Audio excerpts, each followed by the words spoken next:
नमो नमः छात्राः। सभी बच्चों को नमस्कार। आज हम आपकी पाठ्य पुस्तक का जो तृतीय अध्याय है, तीसरा पाठ है, जिसका नाम है शब्द परिचय 3।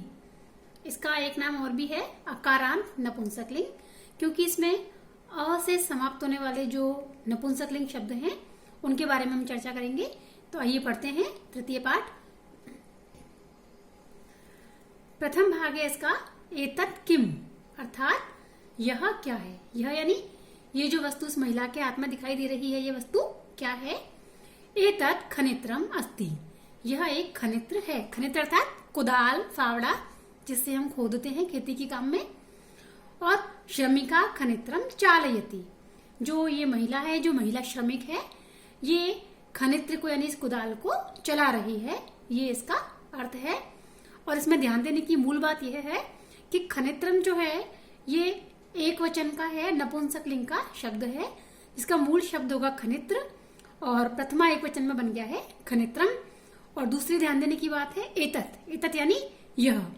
तो एतत् यह जो है नपुंसकलिंग का एक वचन, द्विवचन होगा एते और बहुवचन एतानी, जो हम आगे पढ़ेंगे। और एतत् जो है ये समीपस्थ यानी पास में रहने वाली जो वस्तु है उनके लिए प्रयुक्त होता है। यदि कोई वस्तु दूर होगी तो उसके लिए प्रयुक्त होगा तत्, यानी वह, जो हम देखते हैं। जैसे मैंने बताया था आपको, तत् किम, जो दूर की वस्तु होगी उसके लिए बोलते हैं वह क्या है। तत् विश्राम गृहम अस्ति, यह एक विश्राम गृह है, यानी आराम करने का, बैठने का स्थान है। किम अत्र भित्तिकम अस्ति, क्या, अत्र यानी यहाँ, भित्तिकम यानी दीवार, वॉल, अस्ति यानी है। क्या आपको इस विश्राम गृह में कहीं कोई दीवार नजर आ रही है? उत्तर है अत्र भित्तिकम न अस्ति, इस विश्राम गृह में कोई भी भित्तिकम यानी दीवार नहीं है। तो यहाँ हमने दो नपुंसकलिंग शब्द पढ़े हैं, विश्राम गृहम और भित्तिकम। और तत् यानी वह, जो दूर रहने वाली नपुंसकलिंग शब्दों के लिए एक वचन में प्रयुक्त होता है। अब हम बढ़ते हैं द्विवचन की ओर। एते के यानी ये दोनों क्या हैं, यानी हमारे पास में कोई चीज होगी तो हम उसके लिए पूछेंगे। ये अगर दो होंगी तो एतत् की जगह क्या हो जाएगा, एते। एते के, ये दोनों क्या हैं। यहाँ एते और के दोनों का ही प्रयोग द्विवचन में किया गया है। उत्तरम वर्तते एते अंगुलीय के स्तः, ये दोनों तो अंगूठियां हैं। एक वचन में अंगुलीय कम होता है और द्विवचन में बन गया अंगुलीय के। तो ये दोनों अंगूठियां हैं।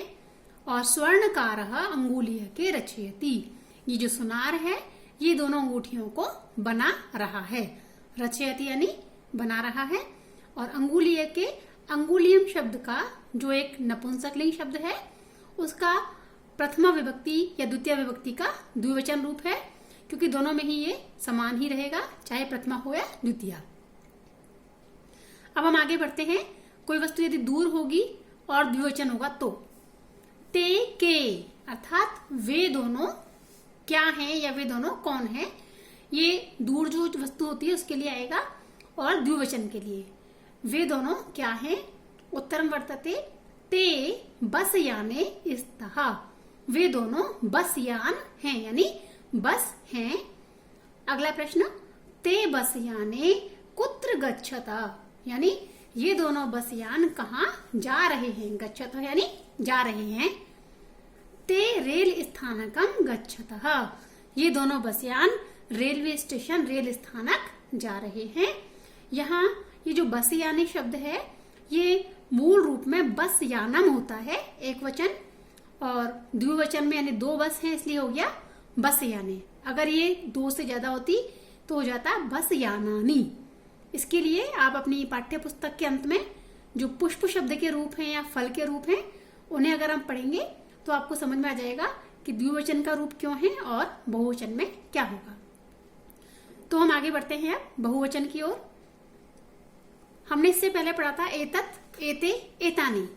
तो एतत् यानी एक वचन, एते यानी द्विवचन और एतानी का मतलब है बहुवचन। बच्चों, आपको पूर्व अध्याय में भी मैंने बताया था बहुवचन का प्रयोग संस्कृत में तब होता है जब वस्तुएं दो से ज्यादा हो, चाहे वो 3 हो या कितने भी अधिक हो। यदि 2 से ज्यादा हैं तो उसके साथ प्रयुक्त होने वाली क्रिया कर्ता होंगे बहुवचन। तो एतानी, एतानी का सामान्य अर्थ है ये सब। ये सब क्या है, कानी यानी क्या है। हमने जब एक वचन पढ़ा था तो यहाँ आ रहा था किम, द्विवचन में के, बहुवचन में कानी। तो किम के कानी एतत एते एतानी।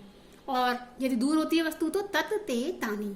ये सब जो है नपुंसक लिंग के अंदर यह, वह और क्या, इनके लिए अलग अलग शब्द हैं।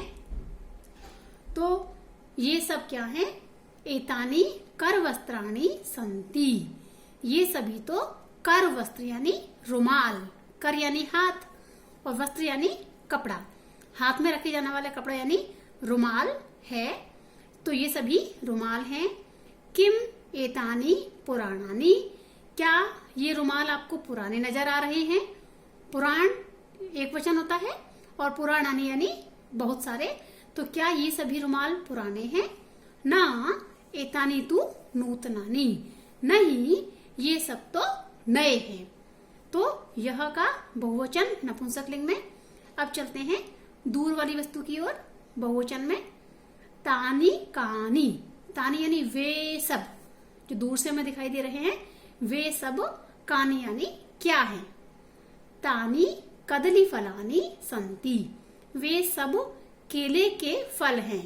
केले के वृक्ष के फल जिसे हम केले ही कहते हैं, तो ये सब केले हैं। किम तानी मधुरानी, तो क्या ये सभी मीठे हैं। तो हम देखकर ही बता सकते हैं, सामान्यतः केले मीठे ही होते हैं। तो आम तानी मधुराणी पोषकाणी च, हाँ ये सभी केले मीठे तो हैं ही, साथ ही पौष्टिक भी हैं। पोषकाणी यानी पौष्टिक। तो यहाँ देखिए आप, कदली फलम एक वचन होता है, कदली फलम, कदली फले, कदली फलानी।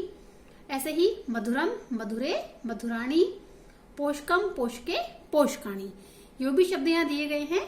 सबका बहुवचन का जो रूप है, प्रथमा का और या द्वितीय का बहुवचन का रूप यहाँ प्रयुक्त किया गया है। तो अगर हम वापस एक बार ध्यान दें तो तत् एतत एते एतानी यानी यह, ये दोनों, ये सब। तत् ते तानी, वह, वे दोनों, वे सब। और साथ ही किम के कानी यानी क्या, क्या दोनों, क्या सब। ये हमने आज पाठ में पढ़ा। आशा है नपुंसक लिंग पर आधारित अकारांत शब्दों का यह पाठ आपको समझ में आया होगा। यदि आपको कोई शंका हो तो आप मुझसे व्यक्तिगत रूप से पूछ सकते हैं। धन्यवाद।